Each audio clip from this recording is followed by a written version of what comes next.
The following content has been provided by RWTH Aachen University. People make mistakes, errors, all the time, right? You're not alone, okay? Using everyday objects, you constantly mess up in small ways. It's perfectly normal. It happens really all the time, especially though when people are distracted, when they're trying to multitask, do more than one thing at a time, when they're tired, under stress, or interrupted in any of those situations. So those are all situations in which you will be making mistakes, in which users will make mistakes. Now, the weird thing is, with technology, a lot of people tend to blame themselves for any mistakes happening. Usually, we're perfectly good at blaming others for anything that goes wrong.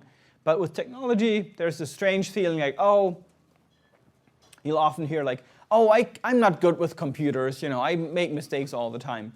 And that is strange. It's almost like people feel like, I'm too stupid to use this. But that is, of course, the wrong perception of it. Because as I think we're starting to see by now, anytime a user ends up making a mistake in a system, there's at least a good part of that, if not all of it, due to the design of the interface of the system at that point, right? And that's an important thing to realize. User errors will be design errors most of the time. They may be able to be addressed in a better design. And those mistakes that people make are actually widespread. And also the misconceptions of how stuff works are widespread. We tend to smile about people who don't really understand how the internet works, or how a computer works, or how a file system works, or whatever. But these misconceptions are very, very widespread, and oftentimes they're perfectly enough. For example, take the issue of thermostats. A lot of people, if they want their room to heat up quickly, will turn the thermostat all the way up to 5. Now, if the goal temperature they're looking for is somewhere around the level of 3, it doesn't actually help to turn it up to 5. Right? It will just heat up to 3. If they set it to 3, then it will stop heating, and they should be happy. But somehow it's like, I crank it up, I'm expecting it to go more quickly, although it really doesn't. So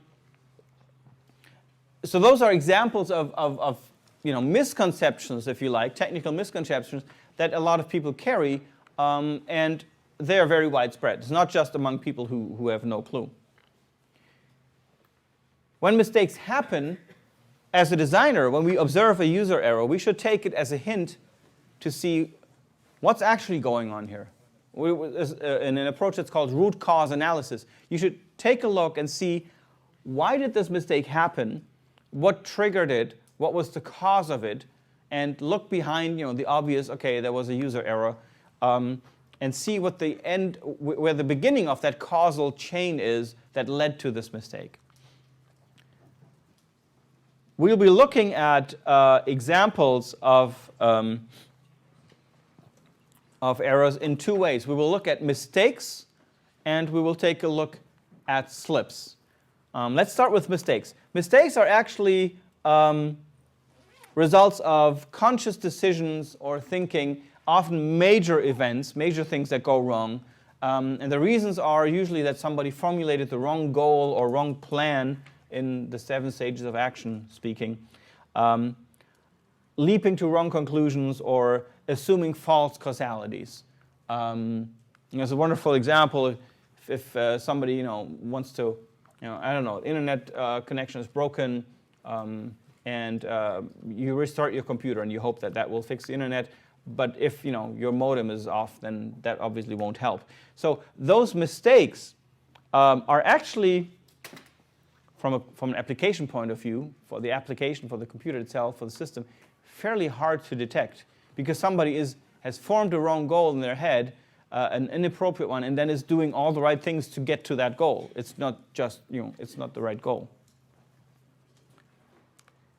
So those mistakes sometimes happen because of memory lapse. So, for example, your memory fails while setting the goal, or you do the wrong action when you're assembling something, or it may happen while you're planning or while you're evaluating. So for example, a mechanical failure because a mechanic was distracted while it was troubleshooting something. Knowledge-based mistakes have the wrong evaluation of the situation because your knowledge is incomplete. Your knowledge of the situation is incomplete. For example, when you report the weight of an item in pounds instead of kilograms because you just didn't know better. And finally, the rule-based ones are examples where you evaluate the situation correctly, but it was the wrong course of action to begin with. Where afterwards people will, after a mistake, typically, you can say, people will usually say, yes, after the mistake happened, well, I'm still convinced that this was the right thing to do. Right? I just picked the wrong goal, but I did the thing that I actually wanted to do. So for rule-based mistakes, the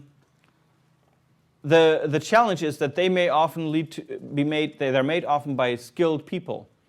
You pick the wrong rule or procedure to apply in a situation.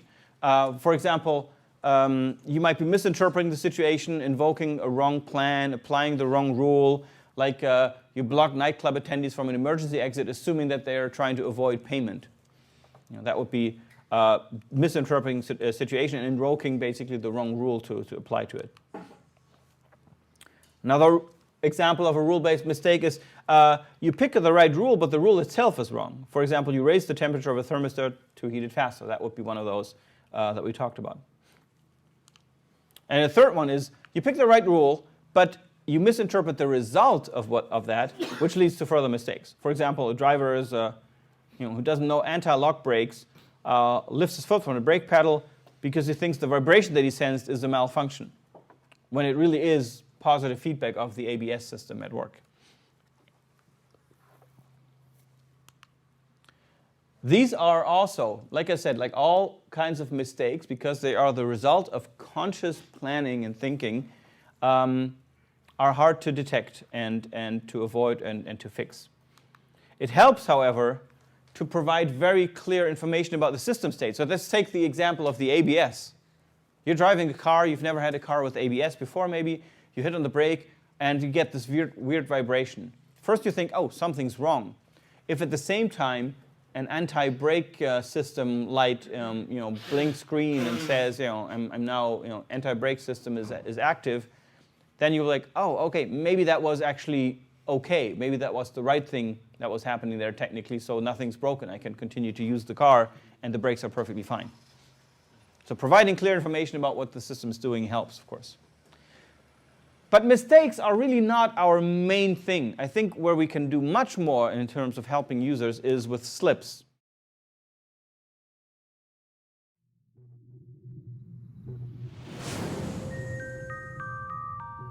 This content was provided by RWTH Aachen University.